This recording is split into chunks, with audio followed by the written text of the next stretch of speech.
memposisikan Al-Quran itu sebagai pedoman berkehidupan yang langsung difirmankan oleh Allah dan diperintahkan kepada Rasulullah SAW untuk, ingat ini kalimatnya, disampaikan dan diajarkan kepada umatnya. Ingat ya, bukan hanya disampaikan, tapi disampaikan dan diajarkan kepada umatnya. Al-Quran ini sudah viral sebelum kedatangan Nabi Muhammad SAW. Itu sudah viral tentang berita kedatangan Nabi-nya dan berita tentang ayat-ayat yang akan dibawa dan diajarkan oleh beliau. Dari mana kita bisa mengetahui? Di antara bukti validnya adalah doa Nabi Ibrahim dan Nabi Ismail alaihi wassalam ketika tuntas meninggikan bangunan Ka'bah.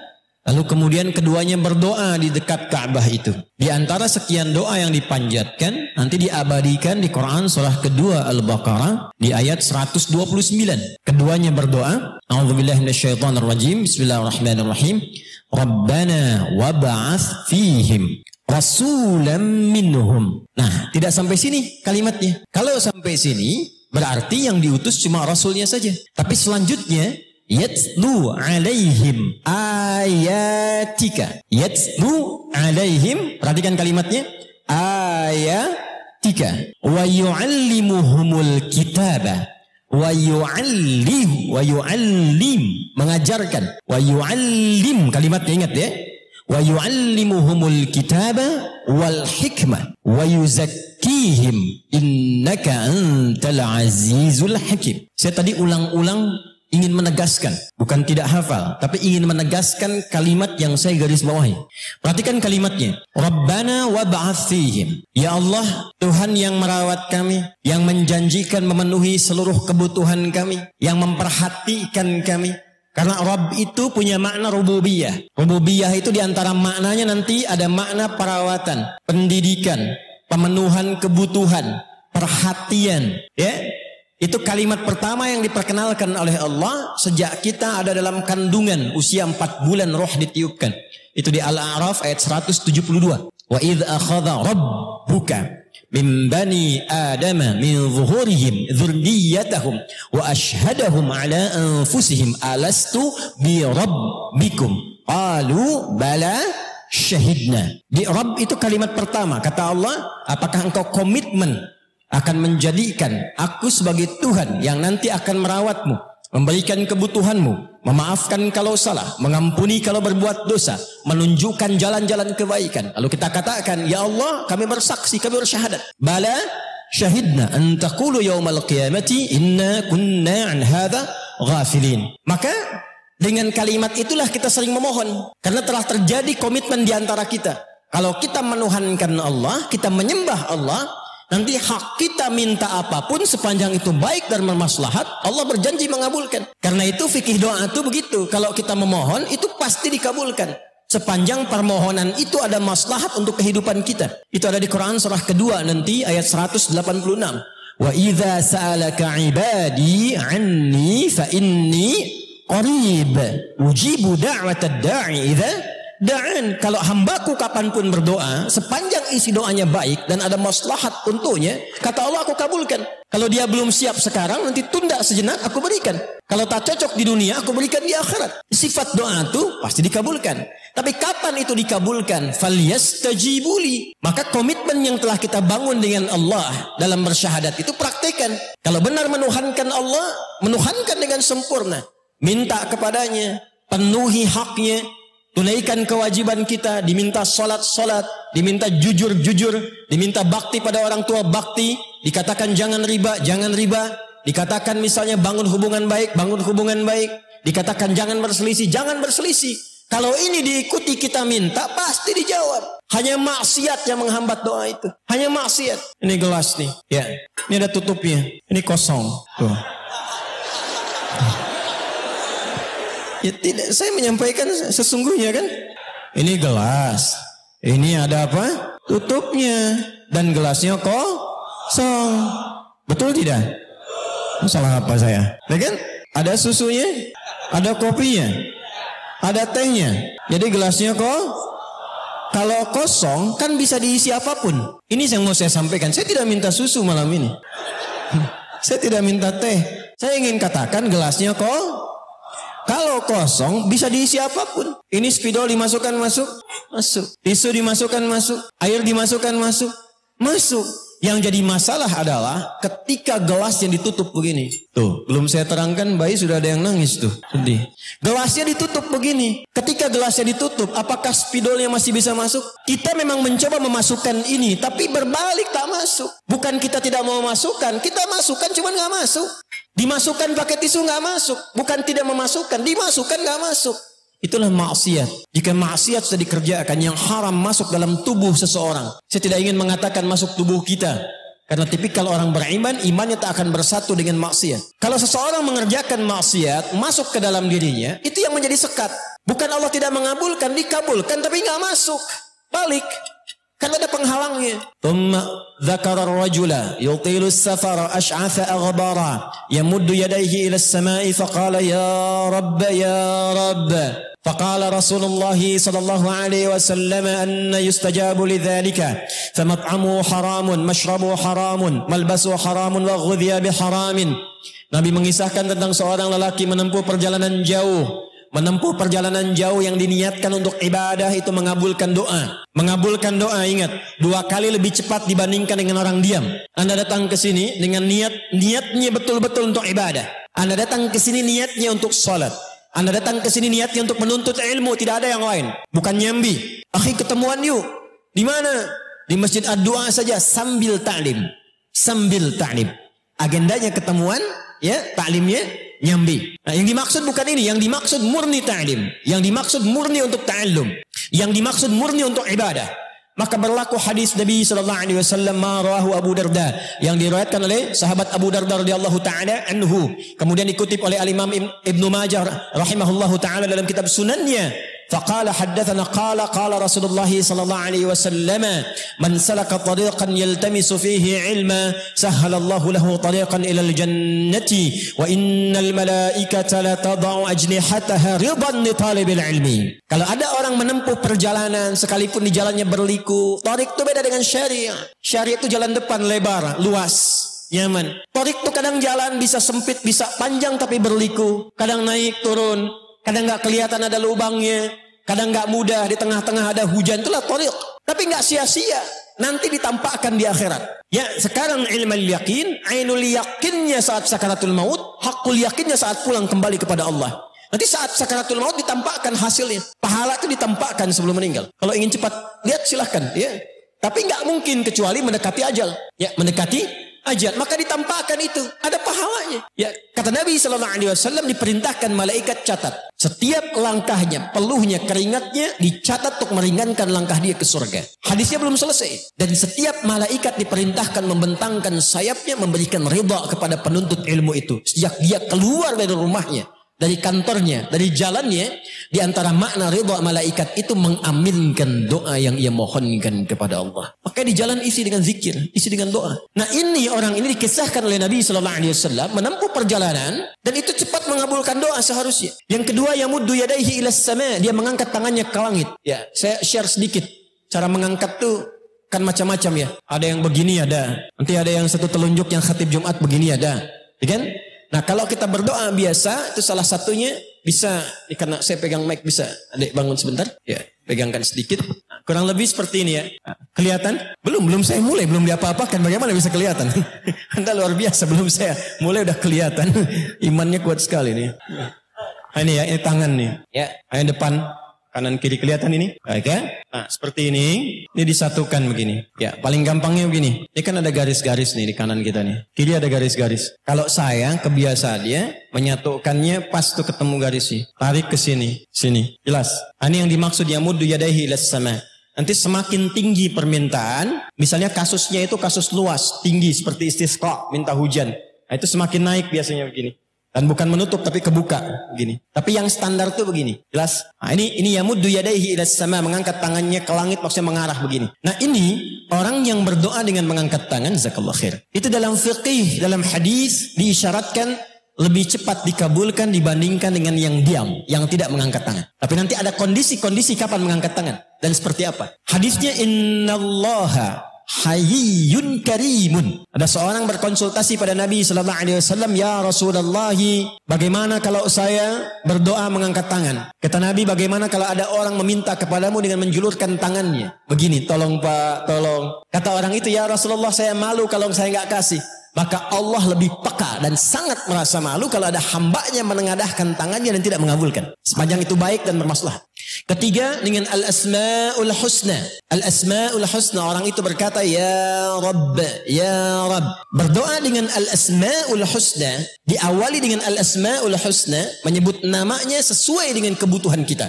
Allah punya beragam nama yang dikenal dengan al-asma'ul husna.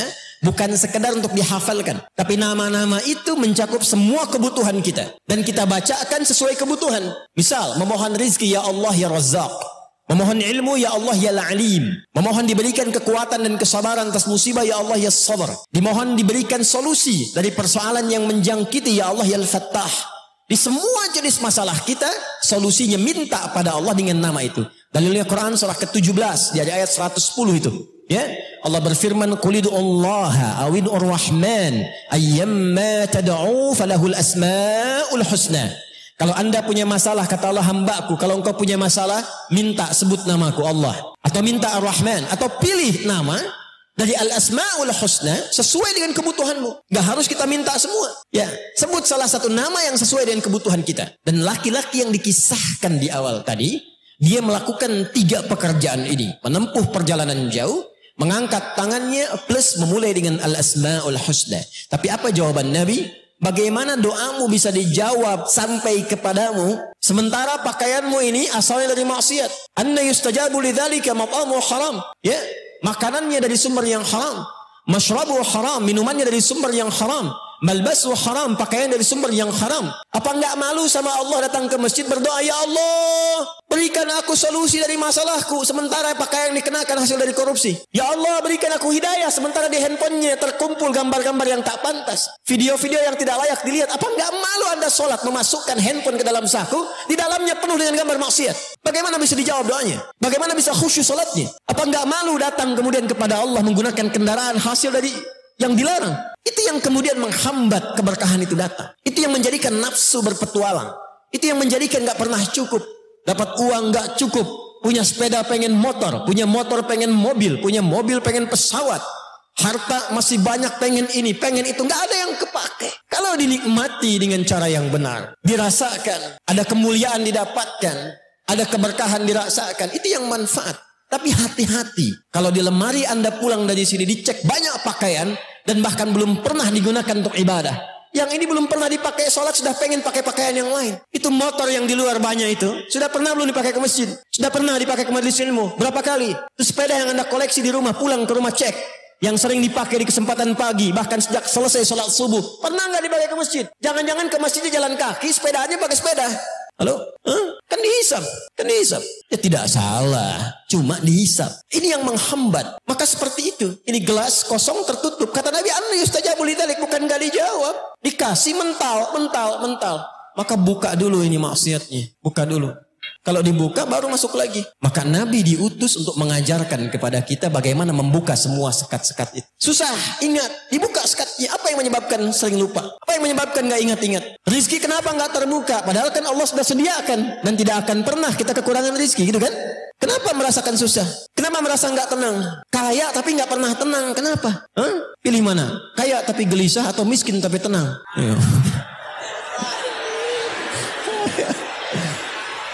Tapi kan sekarang banyak didapati kaya tapi nggak tenang-tenang. Ya, kenapa masih bisa korupsi? Karena nggak tenang dengan apa yang didapatkan. Kenapa masih bisa menipu? Karena nggak tenang. Kenapa masih bisa berkelahi? Padahal kan orang kaya semua. Kenapa masih mencelakai? Padahal bisnis hartanya sudah banyak. Kenapa? Karena ada sesuatu yang tidak tepat dilakukan. Kita butuh Al-Quran. Kita butuh pedoman. Karena orang dulu itu kayanya luar biasa. Tapi mereka menikmati kehidupannya. Dan yang paling membahagiakan adalah hidupnya terhormat, jasanya dikenang, asetnya masih ada sampai saat ini, dan jaminannya dari lisan Nabi surga. Dan kayanya level ketiga.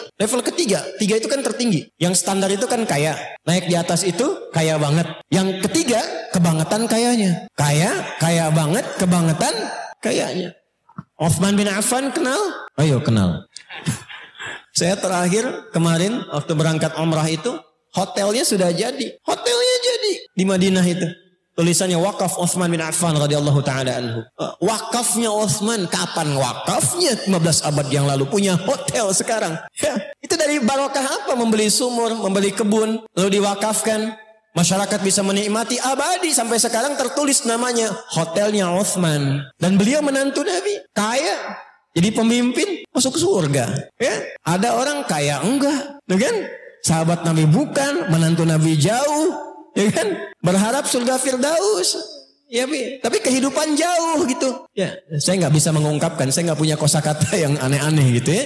Tapi intinya cita-cita masuk surga, tapi perilaku dan bekal jauh dari itu. Ya, bagaimana bisa tercapai? Maka kita butuh petunjuknya seperti apa? Karena Quran itu abadi dan dijamin sampai sekarang. Allah yang menjamin kok. Semua petunjuknya di setiap zaman pasti dibutuhkan dan gak akan pernah kita keluar dari semua bimbingan itu.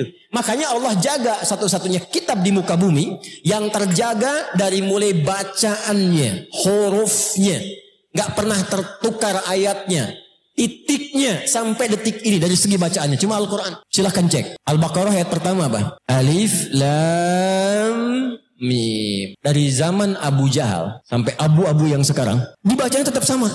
Tetap sama. Alif Lam Mim, Alif Lam Mim. Dulu belum ada harakat. Bukankah dulu ada Alam Nashrah ya? Laka Sadrak. Tulisannya kan Alif Lam dengan Mim juga kan? Tapi gak pernah ketukar. Sampai sekarang Alam Nashrah, Alam Nashrah, Alam, Alam. Alif Lam Mim, Alif Lam Mim. Sampai sekarang. Gak ada yang beda. Titiknya. Gak ada yang beda. Hurufnya. Gak ada yang beda. Cara bacanya. Semua serupa. Al-Quran. Tapi intinya adalah isinya. Kata Nabi Ibrahim, Nabi Ismail alaihissalam, ya Allah, mohon nanti utus seorang Rasul yang termulia, yang paling istimewa, yang paling hebat, yang dijanjikan itu lahirnya di dekat tempat yang paling istimewa di muka bumi, dekat Ka'bah. Saya sering mengajarkan dan menerangkan ini, tidak ada satupun Nabi Rasul lahir yang kelahirannya dekat Ka'bah tempatnya kecuali Nabi Muhammad sallallahu alaihi wasallam. Dan itu didoakannya oleh Nabi Ibrahim dan Nabi Ismail jauh sebelum masa kelahiran. Muhammad sallallahu alaihi wasallam bin Abdullah bin Abdul Muttalib bin Hashim bin Abdul Manaf bin Qusay bin Murrah bin Kilab bin Ka'ab bin Ghalib bin Fihr bin Malik bin Nadar bin Kinanah bin Khuzaimah bin Mudrikah bin Ilyas bin Nizar bin Mudar bin Ma'ad bin Adnan bin Addi bin Adri bin Muqawwam bin Nahur bin Tarikh bin Ya'rub bin Yasjub bin Nabit bin Ismail alaihi salam bin Ibrahim alaihi salam. 29 sampai 30 generasi sebelum kelahiran Nabi Muhammad sallallahu alaihi wasallam. Ayo ulangi. Ya, satu generasinya itu bisa ratusan ribuan tahun. Sudah didoakan. Makanya tadi saya katakan di awal, Al-Quran itu ayat-ayatnya itu sudah dimohonkan dan sudah viral informasinya. Sebelum kedatangan Nabi Muhammad, setiap para nabi itu ada komitmen. Ya. Wa idh akhadna mitsaqan nabiyyina lama ataitukum min kitabin wa hikmatin thumma ja'akum rasulun musaddiqun lima ma'akum. La tu'minunna bihi wa la tansurunna. Qala aqrartum ala dhalikum isri. Ya. Qalu bala syahidna. Qala fashhadu wa ana ma'akum minasyahidin. Perjanjian semua.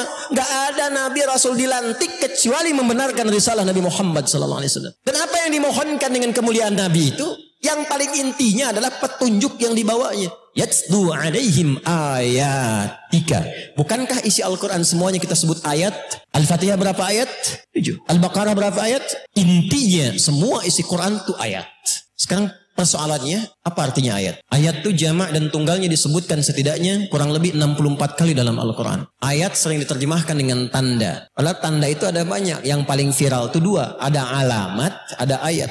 Alamat itu dari bahasa Arab. Diserap ke dalam bahasa Indonesia. Tanda yang mendekatkan pada tujuan, itu alamat. Di mana alamatnya Masjid Ad-Du'a, Dewi Halim, jalan sekian-sekian koordinatnya. Tahu alamatnya, cepat sampai ke tujuan. Tak tahu alamatnya, putar-putar, pusing-pusing, belum tentu sampai ke tujuan. Itu alamat. Tapi ayat tidak disebutkan bahkan dalam bahasa Arab kecuali tanda yang mendekatkan kepada Sang Pencipta. Tanda yang mendekatkan kita kepada Allah disebut dengan ayat. Al-Quran kenapa semua isinya disebut dengan ayat? Karena setiap kali kita berinteraksi dengan Al-Quran, keadaan kita menjadi lebih dekat dengan Allah. Itu yang dimaksud Quran surah ke-8 di ayat yang kedua. Innamal mu'minuna alladhina idza dzukirallahu wajilat qulubuhum wa idza tuliyat 'alaihim ayatuhu zadathum imana wa 'ala rabbihim yatawakkalun. Jadi ayat itu menjadikan kita lebih dekat. Nah, yang paling menarik adalah kata Nabi Ibrahim, Nabi Ismail alaihissalam, ya Allah, nanti utus seorang nabi, lahirnya dekat tempat Ka'bah yang mulia ini dari kalangan masyarakat yang ada di sini, dan mohon berikan kepadanya satu mukjizat yang luar biasa berupa ayat-ayat yang akan ia bacakan kepada umatnya. Dengan ayat itu kita didekatkan dengan Allah. Tapi istimewanya, Allah bukan hanya menurunkan sekedar ayat, tapi ayat itu berubah menjadi pedoman berkehidupan. Yang dengan pedoman itu kita semakin ingat Allah. Makanya dulu, Pak, sekarang masih bisa kita lihat jejak dan nafasnya. Kalau umrah, kalau haji, maaf ya, bukankah kalau azan tutup semua tuh toko ya? Ya kan? Dagang ya dagang, tapi tetap ingat Allah. Waktu salat ya salat. Tijarahnya berubah. Ya. Kerja silakan. Tapi saat waktunya kita bertakarub kepada Allah, kita ibadah. Waktu salat, salat. Waktu puasa, puasa. Jadi semua aktivitas itu kalau dibimbing menggunakan bimbingan yang benar dan mengacu kepada ketentuan yang benar, dunianya dapat, akhiratnya pun tercatat. Dan menjadi dekat hubungan kita dengan Allah. Karena dekat dengan Allah, dibimbing lewat ayat itu, maka yang terjadi, mustahil ada pencurian. Mustahil ada korupsi. Mustahil ada penipuan. Karena hambanya ingat Allah. Kalau orang ingat Allah, nggak mungkin mencuri. Anda keluar dari sini, ingat Allah, nggak mungkin tertukar sendal. Kan mau dipakai ingat Allah, apa nggak malu mencuri ingat kepada Allah? Nggak mungkin orang ingat Allah itu nyuri. Orang mencuri itu karena nggak ingat Allah. Ya, lupa kan? Kalau lupa kan suka nggak ingat ya. Orang itu tahu berdusta itu dosa. Cuman ketika dia berdusta, dia lupa. Orang itu tahu kalau mencuri itu salah. Cuman ketika mencuri dia lupa. Lupa itu bahasa Arabnya nasiyah. Kita lupa nasina. Nasina di Quran disandingkan dengan salah. Salah itu akhtana. Kita salah akhtana. Rabbana la tu'akhidna in nasina au satu ayat. Jadi Quran itu pedoman hidup. Kita harus keluarkan. Lalu wa yu'allimuhumul kitab. Bukan sekedar disampaikan, diajarkan isinya. Pengajaran Nabi yang mengajarkan pedoman Quran itu yang disebut dengan hadis. Nah, hadis itu nanti ada rinciannya. Saya izin berdiri ya. Kita mulai masuk ke intinya. Ini mukadimahnya selesai nih. Masuk ke intinya sekarang. Sampai jam berapa kita? Siap. Silakan subuh sampai di sini. Saya di Villa Citra. Perhatikan sini. Jadi Al-Quran itu kelihatan ya? Ya terserah lah. Mau lihat mau belum? Tulis nih. Al-Quran. Nih. Ya. Kelihatan? Kalau nggak kelihatan, saya barusan menulis Al-Quran. Bayangkan di kepalanya, tulisannya Al-Quran gini. Nah ini pedoman hidupnya, firman Allah. Maaf, yang memfirmankan siapa? Yang memberi pedoman siapa? Pertanyaan saya, kita sekarang pakai logikanya yang betul. Pakai logika, ya. Allah menjadikan kita sebagai manusia yang cerdas. Diberikan kekuatan untuk menalar. Maka gunakan akal ini di tempat yang benar. Supaya hidupnya sehat. Perhatikan baik-baik. Kalau pencipta tahu nggak dengan yang dicipta? Paham tidak? Mengerti tidak? Contoh praktek. Yang bikin handphone tahu nggak tentang handphone? Kalau rusak kita bawa ke counter handphone atau ke dealer motor. Tempat handphone ya. Karena yang tahu handphone tuh yang bikin handphone. Yang tahu motor yang bikin Makanya kalau motor ada kerusakan dibawa ke bengkel bukan ke kantor handphone. Salah Anda. Maaf saya ada kerusakan nih. Apa? Ini spare partnya motornya rusak. Tapi dibawanya ke konter HP. Anda nggak sehat. Jelas ya? Dari sini Allah pencipta kita bukan? Saya tanya. Kita manusia bukan? Coba lihat dulu masing-masing. Yakin manusia? Ini apa? Ini apa? Baik kepala. Ini pundak. Ini benar berarti. Pelan-pelan. Kita manusia bukan? Tulis di sini manusia. Ini pelan-pelan kita gunakan logika kita dengan benar. Siapa pencipta kita? Yakin? Baik. Nanti bab akidah juga dirinci. Islam itu agama penuh ilmu. Kenapa Tuhannya harus Allah? Dirinci. Nanti ada dialognya, ada silogismenya, diterangkan.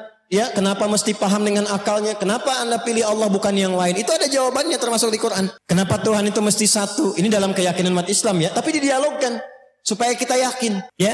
Kenapa namanya Allah bukan yang lain? Dari mana datangnya nama Allah? Ada spesifik. Secara singkat kita yakin Tuhan kita siapa? Allah. Jadi pencipta kita siapa? Pertanyaannya, tadi kan kita di awal sudah kita komitmen tegaskan. Yang mencipta pasti sangat tahu dengan yang diciptakan kan? Konsekuensi dari pernyataan ini, Allah pasti tahu tentang kita kan? Tentang hidup kita, tentang masalah kita. Dengan kalau sudah begitu, kenapa Kak punya masalah curhatnya kepada Allah? Kenapa curhatnya di media sosial? Punya masalah rumah tangga, curhatnya bukan ke Allah, curhatnya di IG. Aku tak menyangka dia seperti itu. Nyangka tuh. Setelah sekian lama berumah tangga ditulisin, nungguin komen. Ya, tulis dari Lampung, nungguin komen, ambil masak, dicek lagi, cek lagi. Ini apa? Gak menyelesaikan masalah. Innama ashku bathi wa khuzni ilau. Jadi yang mengetahui ini Allah. Yang tahu kita Allah. Yang tahu hidup kita Allah. Sebelum dicipta, saat beraktivitas, sampai kita wafat, sampai pulang kemana. Antum tuh di sini mau ngapain sih? Ini saya tanya. Meninggal gak? Meninggal gak?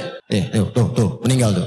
Meninggal. Kita yakin kita pasti akan pulang. Pertanyaannya, setelah meninggal tuh kemana? Apa yang dilakukan? Ada apa? Terus di sini selama ini ngapain? Kalau mau meninggalkan dunia, kan mau ditinggalkan. Bekalnya apa? Masa kita mengerjakan sesuatu di tempat yang akan kita tinggalkan, tapi nggak punya bekal ke tempat yang akan kita kunjungi. Antum dari Lampung mau ke Palembang, dari sini mau ke Palembang, mungkin nggak berangkat ke Palembang tanpa bekal? Mungkin nggak? Mungkin berkehidupan di sana kalau nggak ada bekal? Nggak mungkin. Orang kalau mau bepergian pasti nyiapkan bekalnya. Anda kan yang ada di sini nggak dari satu tempat. Dari Lampungnya mungkin beda-beda. Ada yang dari Metro, ada yang dari Damar, ada yang dari Natar, ada yang dari macam-macam. Boleh jadi juga mungkin ada yang dari luar kota datang ke sini. Nggak mungkin Anda ke sini kalau nggak ada bekal. Mustahil. Nah, kita diminta berpikir cerdas. Kita kan akan meninggalkan dunia ini. Bekal apa yang dibawa ke tempat yang akan kita kunjungi. Tapi bersyukurnya sebagai muslim, di Islam itu paling komplit. Setelah meninggal dunia dijelaskan. Cara meninggalnya dijelaskan. Pilihan mau yang menenangkan atau mau yang tegang disampaikan. Pindahnya kemana? Dijelaskan tempatnya namanya kubur. Sifatnya barzah. Afala ya'lamu idza bu'thira ma fil. Suasananya seperti apa? Nggak ada satupun kitab suci yang merinci keterangan di setiap alam kecuali Al-Quran. Silahkan cek. Ini menunjukkan bahwa Al-Quran bukan buatan manusia. Al-Quran itu firman. Yang berfirman siapa? Allah. Kenapa difirmankan? Secara singkat adalah, ini pedoman hidup kita ada di sini. Lalu dipilih Nabi Muhammad SAW. Diutus Muhammad SAW sampaikan pedoman hidup ini. Dipilihlah Nabi. Rasulullah SAW, Muhammad SAW. Lalu menariknya begini. Di era Nabi ada tempat yang sangat maju namanya Romawi. Imperium, metropolitan, mewah, peradaban, teknologi, hebat. Bisa kita saksikan sekarang. Ada tempat gladiator macam-macam tuh. Jejaknya masih ditemukan. Yang ke arah Turki ke sana, Mediterania sampai ke Tripoli, Libya, ke Italia kita temukan. Masih ada. Imperium Romawi. Sisinya lagi yang lain ada Persia, kekaisaran Persia. Ada Romawi, ada Persia. Sama. Maju. Punya peradaban. Pasukannya hebat. Ya, luar biasa. Militernya tangguh dan seterusnya. Tapi Allah tidak mengutus Nabi Muhammad di Romawi yang maju. Bukan di Persia yang maju. Tapi diutusnya di antara pertengahannya di bawah lembah yang sangat terbelakang. Biwadin ghairi dhi zar'in inda baitikal muharram. Di lembah yang tandus, yang nyaris sulit ditemukan satu tumbuhan, yang masyarakatnya terbelakang dalam konteks tidak mengenal nilai-nilai kebaikan secara utuh. Semua jenis kriminalitas ada di situ. Tertinggal dari peradaban, jauh. Walaupun itu kota dikunjungi orang berziarah, haji dan sebagainya, tapi tetap jauh dari peradaban. Yang diturunkan apa? Al-Quran. Ditugaskan Nabi untuk membimbing. Maka didetilkan oleh Nabi keterangan ayat-ayat ini. Wa yu'allimuhumul kitab. Diperintahkan mengajarkan isi kandungan Al-Quran itu. Ketika ada orang-orang di masa Nabi yang berniaga, turun ayat-ayat tentang niaga. Ini ayat-ayat dagang. Dibimbing lewat ayat-ayat ini. Ada yang di militer, dibimbing lewat ayatnya. Ada yang di birokrasi, dibimbing. Ada yang sekedar dengan tenaga, dibimbing. Turun ayat, turun ayat, turun ayat. Semua jenis aktivitas manusia ada bimbingannya, detilnya dari petunjuk Nabi. Semua yang melekat pada petunjuk Nabi disebut dengan hadis namanya. Hasilnya apa? Ini tempat yang dikenal dengan jahiliyah. Yang paling terbelakang, naik ke permukaan, mengalahkan sinar Romawi dan Persia. Yang ini kemudian runtuh ke bawah, yang ini juga tenggelam, ini naik. Dan demi Allah saya katakan, naiknya itu dengan pencerahan yang berkemajuan. Dibawa kemanapun risalah kemuliaan yang dicontohkan dan dibimbing Nabi ini, semua tempat itu maju dan tercerahkan. Silahkan. Sepeninggal Nabi dibawa ke Afrika Utara. Afrika Utara itu nanti provinsi dulu. Bagi negara Islam yang ada pada saat itu. Provinsi. Gubernurnya Musa bin Nusir. Panglimanya Tariq bin Ziyad. Datang orang Andalusia di Iberia, Spanyol sekarang yang dekat dengan Portugal. Datang minta pertolongan untuk dibantu ke sana, dikirimkan Tariq bin Ziyad. Yang sekarang selatnya masih ada, dokumentasinya Gibraltar. Ya, masih ada tempatnya. Dibawa ke sana, Andalusia yang tertinggal, datang umat Islam dibantu. Ini tidak bisa ditolak dalam sejarah. Dibantu, dikembangkan sampai muncul peradaban di Eropa bertahan selama 7 abad. Perhatikan, bukan peradaban Arab, bukan peradaban Andalusia, tapi peradaban Islam di Andalusia. Peradaban Islam di Irak. Dibawa kemanapun maju. Maka kita mesti sadar bahwa semua petunjuk dalam Al-Quran dan hadis itu bukan sekedar untuk dibaca, bukan sekedar untuk ditahsin, ditajwid, diperdengarkan, dibacakan. Itu bagus, ada pahalanya. Tapi intinya, pahami, bawa, amalkan dalam kehidupan. Setelah ini diturunkan, jadi kurikulum, itu yang disebut dengan sunnah namanya. Sunnah itu jalan yang diikuti. Dari sini muncul istilah Al-Quran sebagai pedoman, sunnah sebagai rangkuman kita dalam meniti kurikulum hidup itu. Rinciannya di sini. Maka dikumpulkanlah jasa besar oleh para ahli hadis. Contoh Al-Imam Al-Bukhari. Itu yang paling viral kan? Al-Imam Al-Bukhari itu dari Bukhara, bukan orang Arab. Orang Uzbekistan sekarang. Beliau tuh nama aslinya Muhammad, punya bapak namanya Ismail, punya kakek namanya Ibrahim, kakek buyutnya Al-Mughirah, eyang buyutnya Al-Bardizbah, tinggal di kecamatan Ju'fah, Kabupaten Bukhara, Provinsi Khorasan, negara Uzbekistan sekarang. Makanya karena dari Bukhara, beliau memperkenalkan, saya dari Bukhara. Dalam rumus bahasa Arab, tambahkan al di depan nama kota, ujungnya tutup dengan i, Al-Bukhari. Saya dari Bukhara. Jadi beliau memperkenalkan diri, saya bukan dari Arab, saya dari Bukhara, Islam telah sampai ke tempat saya. Dan memotivasi saya untuk belajar sampai datang saya ke sini. Makanya dulu orang dari luar itu memperkenalkan lebih banyak dengan nama daerahnya. Ada Syekh Yasin dari Padang, dia memperkenalkan diri beliau. Ana Yasin Al-Padangi, Islam telah sampai ke Padang dan mengantarkan saya ke sini. Ada Syekh Nawawi dari Banten, Syekh Nawawi Al-Bantani. Ya, nanti ada Pak Sabil tuh, ketua DKM Ad-Du'a. Ya, datang misalnya ke Mekah, Ana Sabil Al-Waihalimi Al-Lampungi Al-Masjid Ad-Du'ai. Al-Ketua DKMI gitu ya. Misal diperkenalkan itu, jadi semua orang berkenalan tahu, oh ada yang dari sini, dari Jawa, dari Sumatera, dari Palembang, dari macam-macam, dari negara A, B, C, D. Tapi yang paling menarik apa? Bukan hanya datang memperkenalkan, tapi membawa satu kebanggaan sebagai Muslim. Al-Imam Al-Bukhari merumuskan kitab yang sangat populer, ditulis 16 tahun demi merumuskan ini semua. 16 tahun, ditulis mulai di Mekah, berakhir di Masjid Nabi Al-Madinah Al-Munawwarah. Nama kitabnya Al-Jami As-Sahih Al-Musnad Al-Mukhtasar min Umuri Rasulullah sallallahu alaihi wasallam wa sunanihi wa ayyamihi. Al-Jami' As-Sahih Al-Musnad Al-Mukhtasar min Umuri Rasulullah sallallahu alaihi wasallam wa sunanihi wa ayyamihi. Ayo ulangi. Karena kepanjangan kita singkatlah dengan nama Sahih Al-Bukhari. Tapi nama aslinya Al-Jami'. Jami' itu jenis kitab hadis yang menghimpun banyak tema, banyak topik. Ternyata beliau mengumpulkan ayat-ayat Quran dan hadis-hadis Nabi Muhammad sallallahu alaihi wasallam, dibuatlah kemudian diklasifikasikan jadi 97 topik. Begitu Pak cara berinteraksinya ngaji hadisnya Pak. Di situ tuh ada 97 tema. Nah tema ini dibuat sebagai kurikulum kehidupan. 97 topik. Kata beliau, Al-Jami As-Sahih, isinya telah saya cek tersambung benar. Musnad tersambung kepada Nabi sallallahu alaihi wasallam. Al-Mukhtasar, saya enggak bertele-tele kata beliau. Yang beliau turunkan di setiap ngaji kitab itu kita temukan ayat Qur'annya apa? Ayatnya dulu. Ya, setelah itu hadisnya. Kalau diperlukan penjelasan dijelaskan sekilas. Kitab Bad'ul Wahyi yang pertamanya, kitab tentang turunnya wahyu. Dari mana taunya Nabi Muhammad itu seorang nabi, buktinya apa? Dibahas dulu. Itu jenius beliau. Sebelum kita membahas 96 topik yang lainnya, harus yakin dulu Nabi Muhammad itu seorang nabi. Dari mana taunya beliau nabi? Apa buktinya seorang nabi itu? Tandanya apa?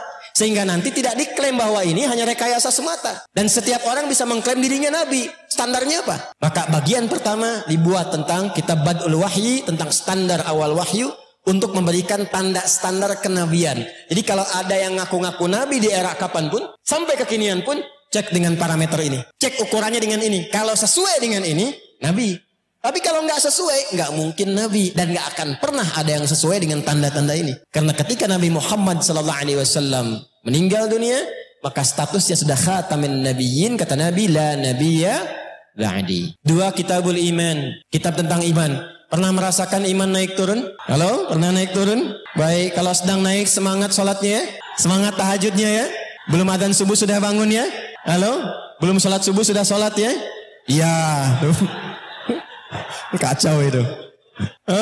Iya kan? Semangat ya? Senin puasa ya? Ya, Kamis puasa kan? Semangat kan? Tapi kalau sedang turun, sedang futur, jangankan sholat sunnah, fardu bisa terlambat ya? Halo? Sholat bisa nggak fokus ya? Subuh berapa rakaat? Kadang bisa 1. Ya karena nggak sadar kemana-mana. Ya, lisannya Allahu Akbar tapi di pikirannya proyekku Akbar. Ya, WA belum dibalas, SMS belum dijawab, status belum diupdate. Kata Nabi, hatta la yashurul musalli kam rakatan yusalli, sampai ada orang sholat lupa berapa rakaat sedang menunaikan sholatnya. Ada yang begitu? Dah, saya gitu aja. Kalau sedang turun kan?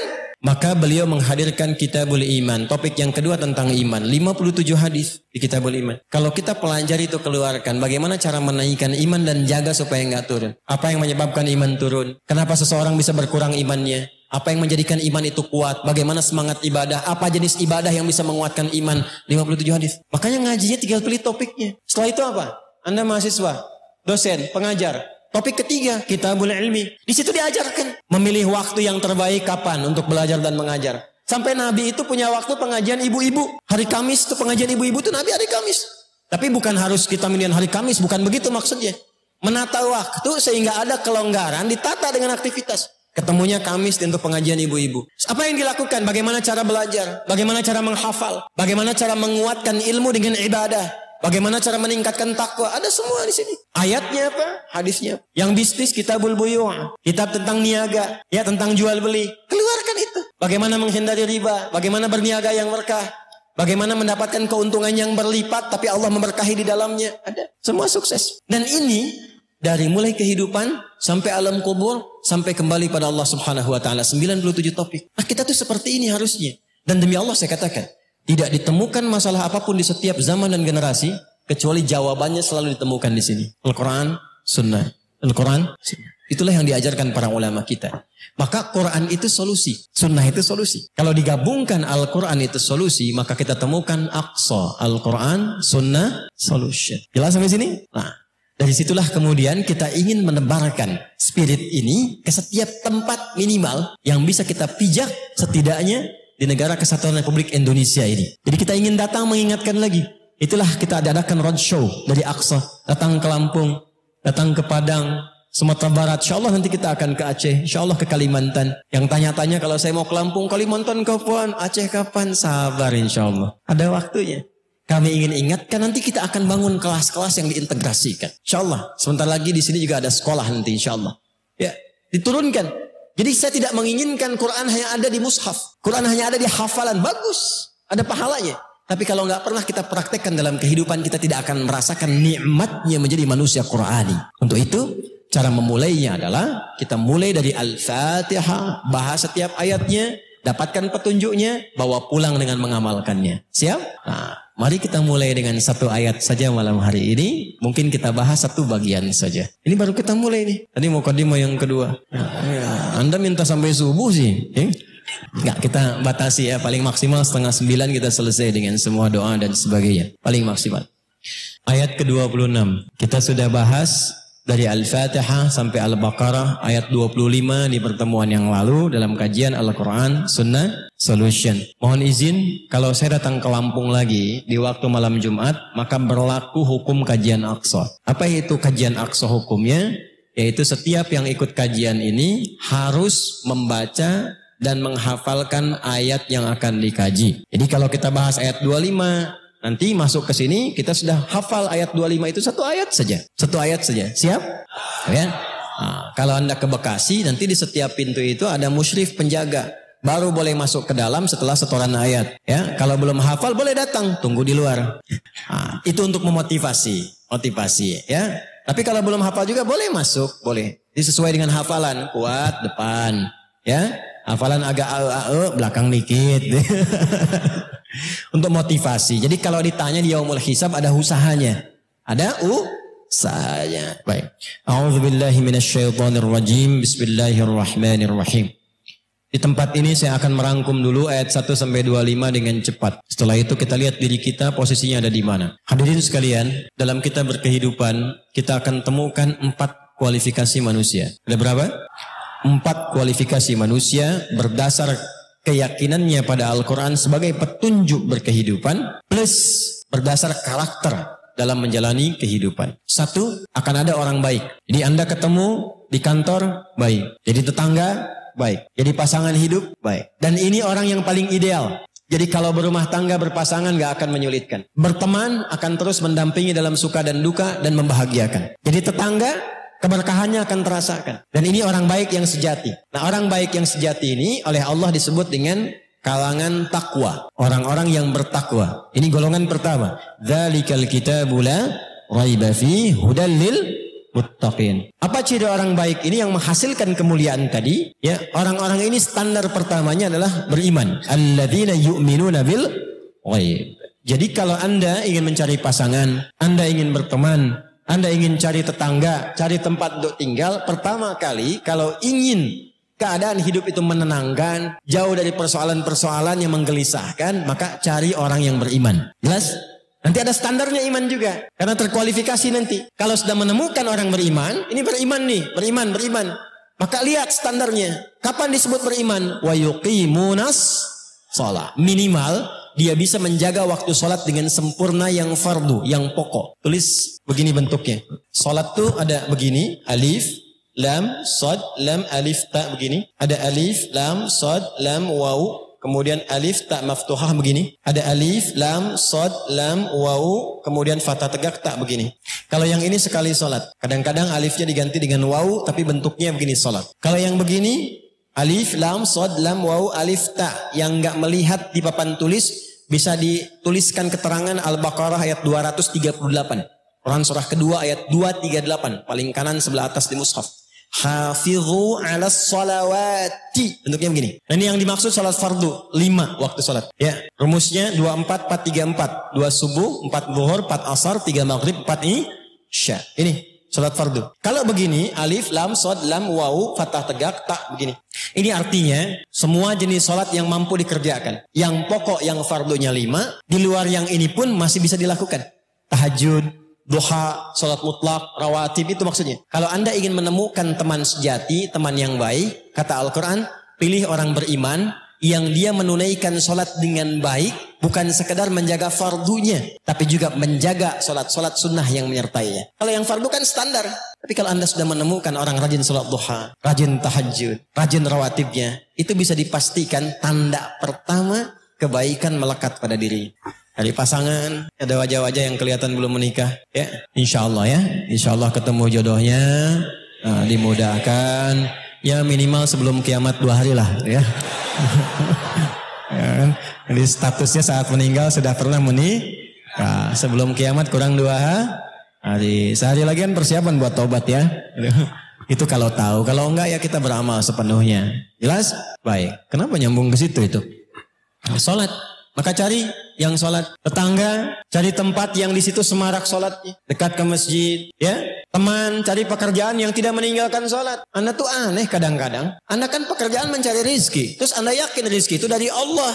Tapi Anda cari pekerjaan yang menjauhkan Anda dari Allah. Ya gak nyambung Joni. Itu gimana sih? Anda bekerja mencari rizki. Rizki itu sumbernya dari Allah. Gitu kan? Terus Anda cari pekerjaan yang tidak menyambungkan Anda dengan Allah. Ya gimana dapat rahmat Allah? Itu yang menyebabkan kadang gak berkah. Itu yang menyebabkan capek pekerjaannya. Berangkat gelap, pulang gelap. Ya, bulan belum habis sudah habis gitu kan. Kerja lagi. Ada yang banyak. Belum dimulai pekerjaan sudah ada omset. Tapi membuat diri dia tersiksa. Tidur susah. Ya, kerja lagi. Diskusi lagi, rapat lagi. Yang sudah ada gak ternikmati. Dan saya yang paling kadang-kadang kasihan. Untuk sholat aja gak mampu. Untuk baca Quran gak punya waktu. Terus cita-citanya dahsyat pengen ke surga Firdaus gitu. Wa mimma razaqnahum yunfiqun. Ketiga, senang berbagi. Ya, dapat menyertai dalam suka dan duka. Jadi, orang beriman menjaga sholat, senang berbagi. Dia tidak punya pun saat itu dia referensikan. Jadi kalau orang kita punya teman yang mengerti tentang kita, membersamai dalam suka dan duka, mau berbagi dalam kebaikan, itu kata Allah pasti orang baik itu. Orang baik. Ya. Kemudian walladzina yu'minuna bima unzila Al-Quran. Yang keempat itu Al-Quran. Ini tingkat yang paling tinggi.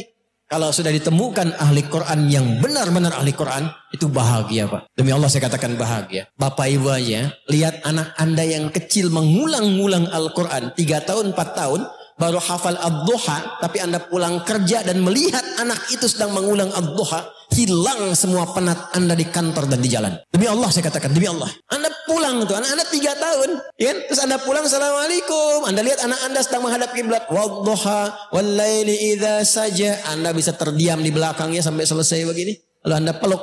angkat anak itu. Dan Anda hilang penat perasaan yang kadang-kadang rapat, kadang-kadang gelisah, kadang-kadang ada pertikaian dan sebagainya. Hilang semua dengan Al-Quran. Apalagi ketika anak Anda usia 10 tahun menelpon dari kejauhan di pesantren mengatakan, Abi, Umi, Alhamdulillah, Nanda telah selesai 30 juz. Demi Allah saya katakan, apapun yang pernah Anda raih, miliaran, ratusan, triliunan yang pernah Anda dapatkan dalam proyek dunia, tidak akan pernah mampu menyaingi kebahagiaan yang Anda dapatkan ketika mendengar selesai khatam Al-Quran. Saya sudah punya bertemu beragam pejabat yang tinggi, hartanya banyak dan sebagainya. Tapi mereka ada di antaranya yang bahkan mengatakan, Ustaz, kalau diperkenankan saya ingin tukar hafalan Qurannya dengan semua yang saya punya. Saya nggak pengen ini semua, yang penting saya pengen ada hafalan Qurannya. Karena memang mereka merasakan khatam, ya, dengan semua kemewahan dunia, tapi tetap merasa kurang dan masih merasakan kebahagiaan walaupun melihat anak orang lain yang menghafal Quran. Coba rajin-rajin Pak datang ke haflah Quran. Ya, ketika Bapak lihat anak orang lain memakaikan mahkota di kepala kedua orang tuanya. Anda tuh bukan orang tua aslinya. Tapi kita melihat aja sudah bisa terharu dengan keadaan itu. Apalagi itu anak kita. Maaf, anak Anda. Maaf ya Bu. Saya sudah ada istri dan 5 orang anak. Alhamdulillah. Ahli Quran, ahli Quran. Tapi ahli Quran yang benar. Ahli Quran yang benar. Nanti ada standarnya di Quran surah ke-35 Fatir ayat 32. Thumma awrasnal kitab alladhina astafaina min ibadina faminhum zalimun li nafsi wa minhum muqtasid wa minhum sabiqun bil khairati biidznillah.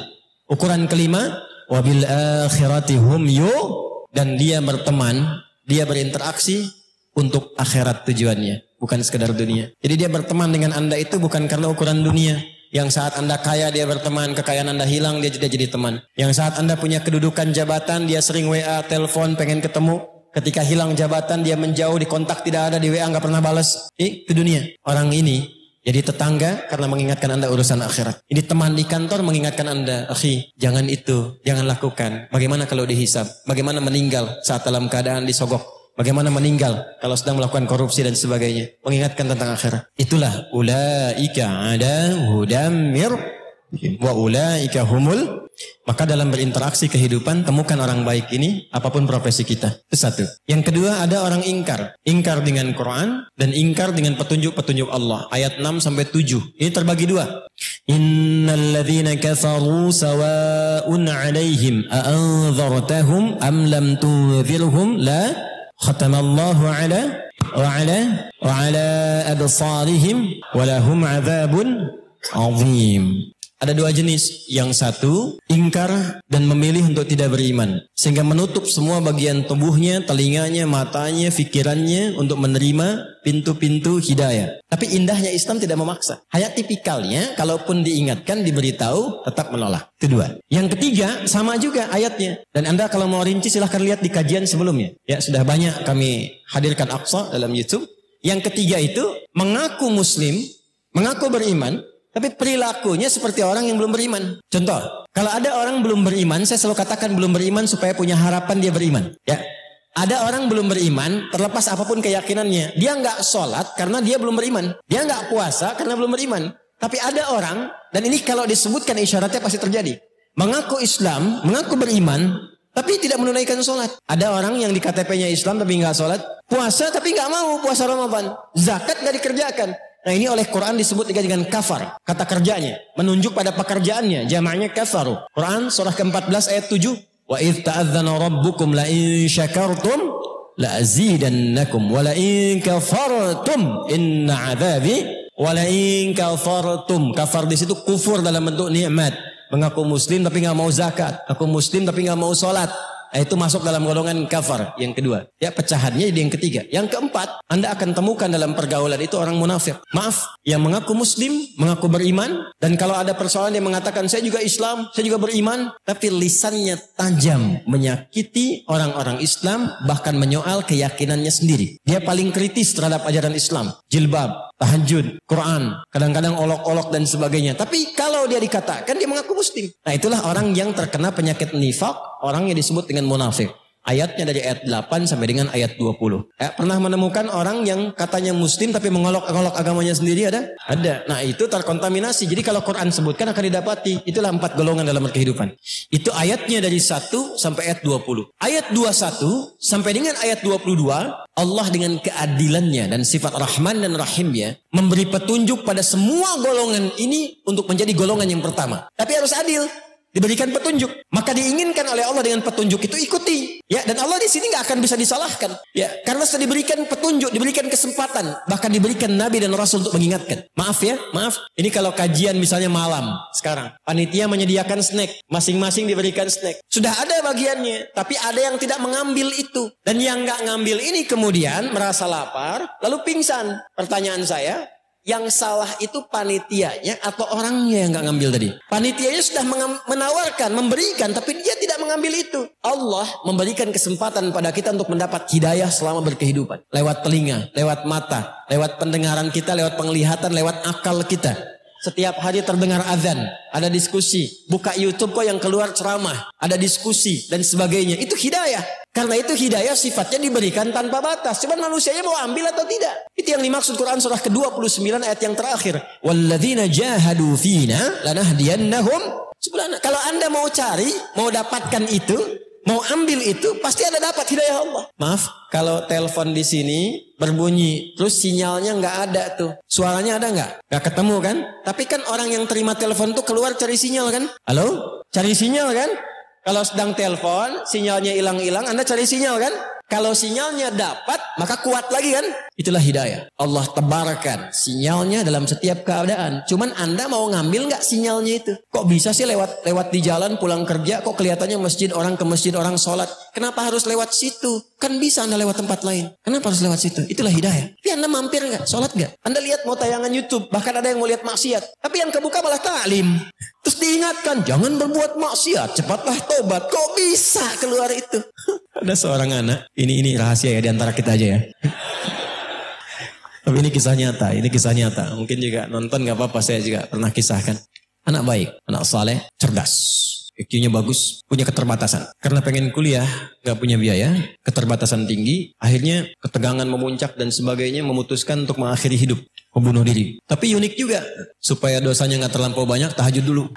Tobat. Begitu tali dipasang, tahajud dulu, ngantuk ketiduran. Perhatikanlah bagaimana Allah memberikan hidayah. Ketiduran. Ini kisah nyata, anaknya langsung datang kepada kami. Mimpilah ketemu dengan Rasulullah SAW. Ini kisah nyata, saya tidak mengarang. Pergi ke si fulan katanya. Itu aja perintahnya. Datangi si fulan. Datanglah anak itu. Datang ke tempat kami, Bekasi, persis di kajian malam Jumat begini. Kita ceritakan seperti tadi. Saya diminta menjumpai Ustaz. Saya bilang apa pesannya? Rasulullah SAW. Ya pesannya temui Ustaz aja. Kamu mau apa? Saya mau kuliah, mau sekolah. Gak ada yang lain? Enggak, cuma kuliah aja. Gak ada pesan yang lain? Tidak. Ya sudah. Mau di mana? Di kampus. Dah, kamu kuliah. Siapkan semuanya sampai kuliah, sampai S2. Demi Allah, selama kuliah, gak pernah minta apapun. Gak uang saku, gak ini. Cuma pengen biaya kuliah aja. Anda tahu yang terjadi? IPK-nya sempurna. Summa cum laude 4. Dan risetnya itu sangat luar biasa tentang ketahanan pangan dan diminati sampai dari profesor dari Jepang. Ya, modalnya apa? Nih, taqarrubillah. Walaupun ikhtiarnya nggak harus ditempuh. Ditiru maksudnya, ya. Pengen bunuh diri tahajud dulu gitu kan. Karena beda asbabnya. Yang mau saya katakan, hidayah itu pasti Allah berikan, cuman mau diambil apa enggak gitu. Ini udah sampai di sini, udah duduk, ustadznya pun ada hidayat gitu kan. Sebagainya masih belum mau berubah juga, dengan cara apa lagi diberikan petunjuk. Ya. Dengan cara apa lagi? Nah, ini poinnya. Jadi ketika kita keluarkan itu semua, kata Allah, ya ayyuhan nasu, ayat 21. Ya ayyuhan nasu, hai semua manusia tanpa kecuali. Yang 4 golongan itu. Wa'budu rabbakumul ladzi khalaqakum walladzina min qablikum la'allakum. Cara menerjemahkan ayatnya, baca dari belakang terjemahannya. Aku ingin kalian semua menjadi hamba yang takwa. Tapi dengan keadilan, hukum adil mesti berlaku. Aku berikan jalan nih. Caranya bagaimana? Sembah aku, kata Allah. Ibadah. Di antara ibadah itu, ini menggunakan pedomannya. Makanya di sini ada ketentuan sholat, wa aqimus sholat, caranya diajarkan oleh Nabi, begini caranya. Di sini ada ayat zakat, caranya diajarkan Nabi. Di sini ada cara untuk menikah, ayatnya, caranya diajarkan Nabi. Semua itulah ibadah. Hidup kita itu untuk ibadah, dari bangun tidur sampai tidur lagi. Ibadah itu bukan cuma sholat, ibadah itu bukan cuma puasa. Kita itu makannya ibadah, ya. Berpakaian ibadah, minum ibadah. Makanya bangun tidur aja udah ibadah. Untuk menjadikan kegiatan itu ibadah, ada pedomannya. Pedomannya dari Al-Quran, rinciannya dari sunnah. Makanya di antara sunnah itu mengajarkan doa. Dan hanya dalam Islam semua kegiatannya ada doanya. Silahkan cek. Bangun tidur ada doanya tidak? Antara bangun dengan tidur, kita mau tidur dengan bangun dari tidur, sama nggak doanya? Beda. Bangun tidur itu bukan cuma doanya, caranya diajarin. Coba buka Sunan Abu Daud. Ini coba sih bacaannya diperbaiki ya. Coba satu-satu sehari ngaji satu hadis. Pulsa akhiratnya ditambah, jangan cuma dunianya aja. Bacaannya diganti. Generasi milenial tuh. Ganti. Bacaannya ganti. Yang keren tuh ngaji kitab hadis, sirah yang dulu. Itu yang keren. Karena pasti. Anda kok baca yang fiksi-fiksi? Ngapain baca yang fiktif yang gak ada sama sekali? Anak-anak tuh lihat bacaannya tuh. Boleh baca komik. Komiknya tentang sirah. Ya. Orang-orang hebat di masa lalu. Orang-orang luar biasa. Ya. Tokoh-tokoh yang hebat. Siapa aja misalnya Khalid bin Walid, Umar bin Khattab aja sirahnya ada. Jenis komiknya sudah banyak dan sebagainya. Ya, ajarkan pada anak-anak kita daripada bacaan-bacaan yang orangnya nggak ada, tokohnya nggak ada, fiktif semua. Ya, maaf ya, Hollywood maaf nih. Misalnya Superman, Batman, ya apalagi tuh saya nggak apal-apal tuh Catwoman misalnya, apalagi tuh, ya macam-macam ada nggak sih? Nggak ada kan fiktif semua, karangan semua. Maaf ya, Hollywood maaf nih, gitu ya. Cuman kan benar fiktif kan? Mereka nggak salah bikin, yang salah itu yang menjadikan itu seakan-akan bagian dari kehidupan yang nyata. Dan nonton itu pakai sarung, diikat di leher, begini kan? Karena orang kurang sehat kan? Terbang juga enggak, nih kan? Terus setengah dalam ketukar, dipakai dari dalam jadi keluar gitu kan?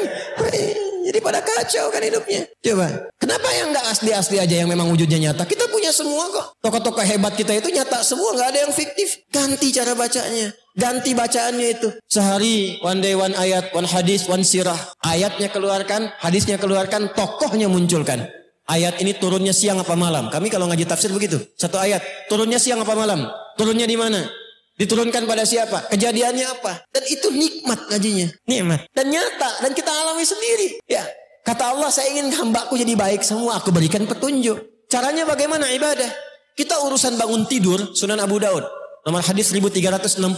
Posisi paling kanan, agak sedikit ke atas. Ya. Qala an Ibnu Abbas radhiyallahu taala anhuma. Ya, qala beliau menyampaikan, Ibnu Abbas radhiyallahu taala anhuma menyampaikan, kana Nabi sallallahu alaihi wasallam idza istayqadha min naumihi. Adalah kebiasaan Nabi sallallahu alaihi wasallam kalau bangun dari tidurnya. Fajalasa, beliau duduk sebentar. Duduk dulu. Diatur, Pak. Duduk dulu. Jadi bangun tidur itu nggak langsung doa. Ya, bangun tidur, ku terus duduk dulu. Ini ajarin tuh kan liriknya salah. Bangun tidur, ku duduk dulu. Bukan terus mandi, masa bangun tidur langsung mandi. Ke kamar mandinya kapan? Bangun tidur langsung mandi. Bangun tidur, ku duduk dulu. Membersihkan, bukan bekas ngantukku, bukan tempat tidurku. Ya, bisa bangun tidur langsung bersihkan rapi. Tidak, Anda masih ngantuk. Ya, apa tuh bahasa Rusianya? Nundutan. Ya, nundutan. Ya, apa nundutan? Masih ngantuk. Ya, orang baru bangun kan belum sadar sepenuhnya. Ya, masa langsung baca doa? Jam 3 tuh. Tapi begitu sadar kan bisa jam 5. Begini-begini aja tuh. Pengalaman kan? Ya, bangun tidur kok. Hadis tuh begitu, duduk dulu. Ajarin liriknya sama anak-anak kita. Bangun tidur, ku duduk dulu. Duduk dulu. Ya, membersihkan bekas ngantukku. Famasaha biyadihi min athari naumi. Itu hadis. Bisa bikin lirik. Ajarin di TK-TK anak TPG kita.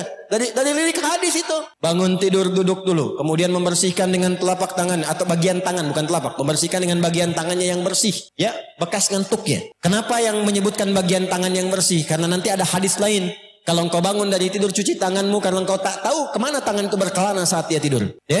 Nah, jadi saat kita sadar ini bagian yang terbersih, bersihkan bekas kantuk. Setelah itu apa? Baru membaca 10 atau 11 ayat terakhir di surah Ali Imran. Ya?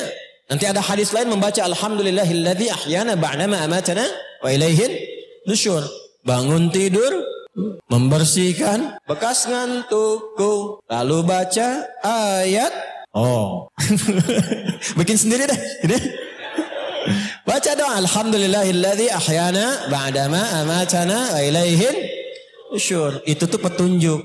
Singkatnya begini, ya Allah terima kasih. Engkau memberikan aku kesempatan hidup sesuai ajal. Padahal mungkin kau bisa wafatkan aku dalam tidurku. Aku berjanji di kehidupan saat ini aku akan mencari bekal terbaik untuk pulang.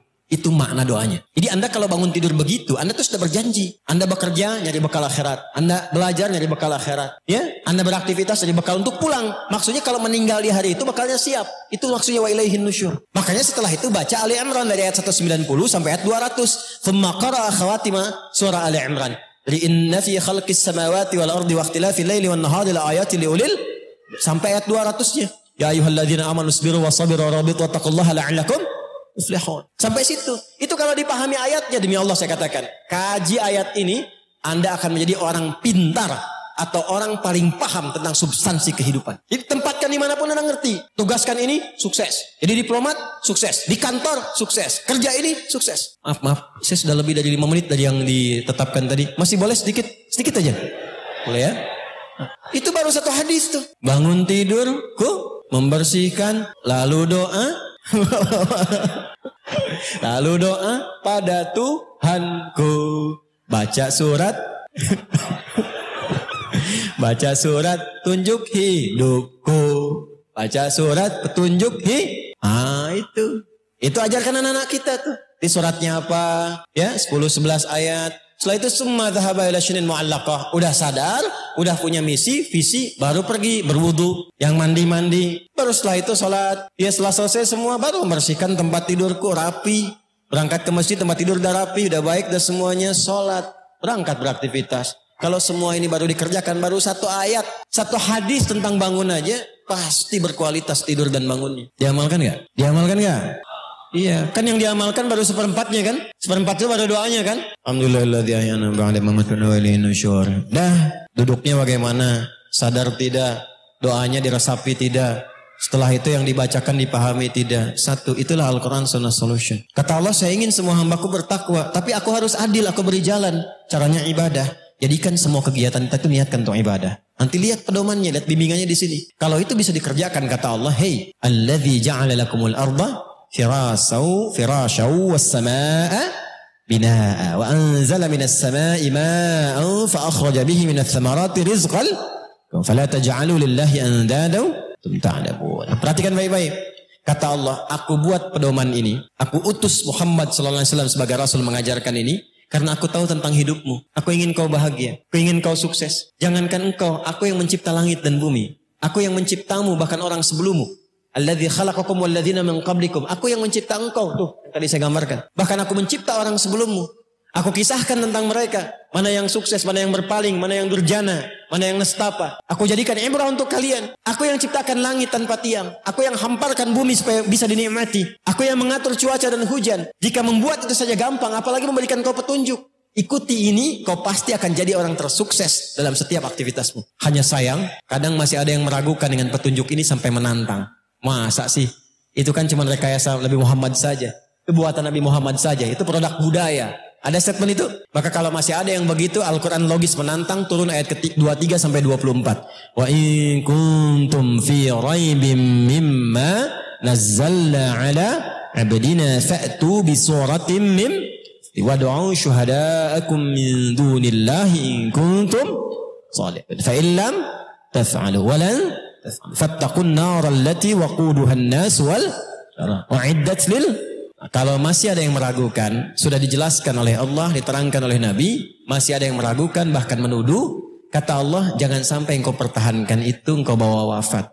Kalau engkau meninggal dengan keadaan demikian, maka engkau bukan hanya masuk ke dalam ancaman neraka, tapi akan menjadi bara yang terdalam di dalam neraka itu. Terakhir, kalau ada orang yang sadar dengan semua uraian ini dan ingin merubah hidupnya menjadi ibadah lebih berkualitas, lalu dia pertahankan sampai pulang, Allah perintahkan pada Rasulullah SAW, berikan kabar gembira pada orang-orang itu, aku akan menyiapkan beragam surga untuk tempat pulangnya. Maka turunlah Quran surah kedua Al-Baqarah ayat 25-nya. Wabashshiril ladzina amanu wa 'amilus salihati anna lahum jannatin tajri min tahtihal anhar kullama ruziqu minha min thamaratir rizqa qalu hadzal ladzi ruziqna min qabl wa utu bihi tashabiha wa lahum fiha azwajum mutahharatun wa hum fiha khalidun. Ayat 25 ini tawaran kepada kita malam hari ini. Mau berubah? Tidak. Mau ibadah? Tidak.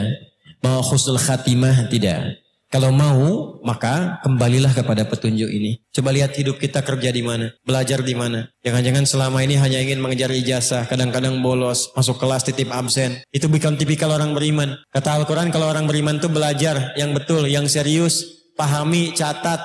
Kalau sudah pintar, amalkan, bangun negeri. Dari kampung mana ke metro, pulang ke metro, bangun metro. Dari Natar pulang ke Natar, bangun Natar. Amalkan tuh, jadi insinyur praktekan. Jadi pakar di bidang apa, pulang ke kampungnya, bangun negeri. Supaya negeri ini makmur. Kalau ditanya, kenapa Anda pulang? Karena Quran mengamanahkan saya untuk mengabdi kepada bangsa dan negara. Makanya orang beriman tuh gak mungkin tidak bermanfaat untuk negerinya. Pasti ada manfaat, pasti jadi orang baik. Jadi apapun dia, itulah legasi kita tertinggi. Itulah yang diajarkan oleh Quran. Jadi apapun, jadi orang baik, bermaslahat, bermanfaat untuk negeri, tempat kita berpijak. Anda di kecamatan mana, desa mana, kalau Anda seorang muslim, di tempat itu berikan manfaat, berikan yang terbaik, dan jadikan itu sebagai niat ibadah kita kepada Allah Subhanahu wa taala. Siap? Ya. Dan di saat demikian masih ada orang yang juga mengolok-olok Al-Quran. Maka mulai mengatakan, wah, kenapa sih masih dibuat perumpamaan? Apa pentingnya sih Allah bikin perumpamaan? Kenapa semua ini harus hadir? Kenapa harus ada? Maka dalam situasi itu Allah turunkan satu ayat yang sangat hebat yang menjawab nanti detailnya setiap persoalan-persoalan yang menguatkan logika. Ayat ini kalau kita kaji dengan dalam menjadikan logika kita makin kuat. Jadi kalau ada orang yang mencoba berdialog dengan kita dengan logika, itu insya Allah kita akan selalu unggul. Karena ayat ini melatih logika kita supaya kuat rasionalitasnya. Ya, akalnya sehat. Dan itu sehatnya itu benar. Karena ada orang yang secara dunia sehat tapi secara spiritual sakit. Ya. Orang sepintar apapun kalau kepintarannya tidak mengenal Allah tetap bodoh dia. Ngapain kuliah tinggi-tinggi bahasa rumit-rumit kalau mengenal Allah aja tidak. Maaf ya, kuliah tinggi-tinggi atau bahasa rumit-rumit, dialektikanya tinggi tapi nggak kenal Allah. Belajar apa? Ya, anak TK kecil-kecil kenal Allah. Ini tinggi-tinggi nggak kenal Allah. Atau ada orang yang belajar, ya tadinya bagus, kuliah keluar sampai gelarnya tinggi, pulang-pulang jadi konslet. Ngapain kuliah tinggi-tinggi kalau pulang gak kenal Allah? Kita tuh belajar supaya kenal pencipta kita. Karena Anda pulang gak akan ditanya. Anda berapa banyak jabatannya, berapa banyak hartanya, berapa banyak ijazahnya, berapa banyak gelarnya. Gak akan ditanya. Masuk ke alam kubur aja gelar tumbang semua. Yang ada yang diharapkan almarhum. Almarhum itu yang disayang. Yang sayang siapa kalau gak kenal Allah? Pulang kepada Allah itu yang ditanya. Hei, dengan ilmumu, seberapa engkau bisa mendekatkan itu dengan Allah Subhanahu wa ta'ala? Dengan ilmumu itu, seberapa engkau jadikan ilmumu untuk mengenal Allah? Dan berapa banyak orang yang telah engkau perkenalkan dengan Allah? Harta. Dengan sekian yang aku titipkan kata Allah, berapa banyak yang sudah menjadikan engkau dekat kepada aku? Dan berapa banyak orang yang engkau bantu dengan hartamu supaya kenal aku kata Allah? Kedudukan. Bukan ditanya berapa bintangnya, berapa tinggi jabatannya. Yang akan ditanya dengan semua jabatan yang telah aku lekatkan kepadamu, sudah berapa banyak yang mengenalkan engkau dengan, yang mendekatkan engkau denganku. Dan berapa banyak kau fasilitasi orang-orang sekitarmu untuk kenal aku? Oh jawab apa? Dan nanti ada satu ayat yang sangat dahsyat. Yang dengan memahami ayat itu dan turunannya, insya Allah logika kita kuat, agama kita kuat. Kalau ditanya kenapa Allah Tuhannya kita bisa jawab. Kenapa pilih Islam kita bisa argumentasi. Dan kalau ditanya misalnya, kenapa Anda memutuskan untuk beribadah? Anda bisa jawab begini, begini, begini. Bahkan dengan logika yang sangat sederhana. Ayat itu akan kita bahas di pertemuan yang berikutnya dalam kajian Aqsa di lain kesempatan insya Allah. Baik, saya sangat yakin tidak semua berasal dari tempat yang dekat. Jika ada tempat yang mungkin dari sini ada 1 jam 2 jam ditempuh. Ya, yang paling jauh dari mana ini? Wai kanan. Wai kanan 200 kilo Masya Allah. Wai kanan 200 kilo. Wai kiri. Dari mana? Ya? Oh, Tangerang, Masya Allah. Riau, mana lagi? Metro. Jawa Timur. Jawa Timurnya di sampean. Ugoso, Masya Allah. Ya semoga diberkahi oleh Allah ya. Semoga setiap langkah dan pijakannya insya Allah mendapatkan pahala sisi Allah Subhanahu wa ta'ala. Ya, kita selesaikan kajian malam hari ini. Pertanyaan dan tanya jawabnya besok ya. Di Masjid Villa Citra, dan itu sangat singkat dan gak ada materi. Jadi siapkan kalau ingin bertanya, tuliskan saja dan singkat karena kan waktunya masih waktu pekerjaan supaya tidak mengganggu juga. Saya juga harus ke bandara. Jadi besok itu setelah subuh selesai kurang lebih 4:30 langsung tanya jawab sampai 5:30. Setelah itu yang mau berangkat pekerjaan berangkat, yang mau kembali ke rumah berbalik ke rumah, ya. Kemudian saya pun akan ke bandara dan kembali ke Jakarta, ya. Baik, saya kira itu untuk malam ini. Subuh kita insya Allah tanya jawab di Villa Citra. Pertanyaan boleh disiapkan, jadi begitu selesai sholat subuh, saya tidak akan membuka banyak mukaddimah, langsung menjawab pertanyaan yang disampaikan saja. Allahumma taqabbal minna innaka antas sami'ul alim. وتب علينا إنك أنت التواب الرحيم. اللهم علمنا ما ينفعنا واجعلنا من أهل القرآن واجعل القرآن صاحبا لنا في الدنيا وشفيعا لنا في الآخرة يا أرحم الراحمين. اللهم اجعلنا من أمة سيدنا محمد صلى الله عليه وسلم وحللنا يا الله شفاعته يوم القيامة يا أرحم الراحمين. اللهم اجعل بقية حياتنا حياة طيبة وآخر وفاتنا حسن الخاتمة بكلمة لا إله إلا الله محمد رسول الله. وأجب كلمتنا بقولك يا أيتها النفس المطمئنة ارجعي إلى ربك راضية مرضية فادخلي في عبادي وادخلي جنتي. ربنا آتنا في الدنيا حسنة وفي الآخرة حسنة وقنا عذاب النار. وصلى الله على سيدنا محمد وعلى آله وصحبه أجمعين. وآخر دعوانا سبحانك اللهم وبحمدك أشهد أن لا إله إلا أنت نستغفرك ونتوب إليك. الحمد لله رب العالمين.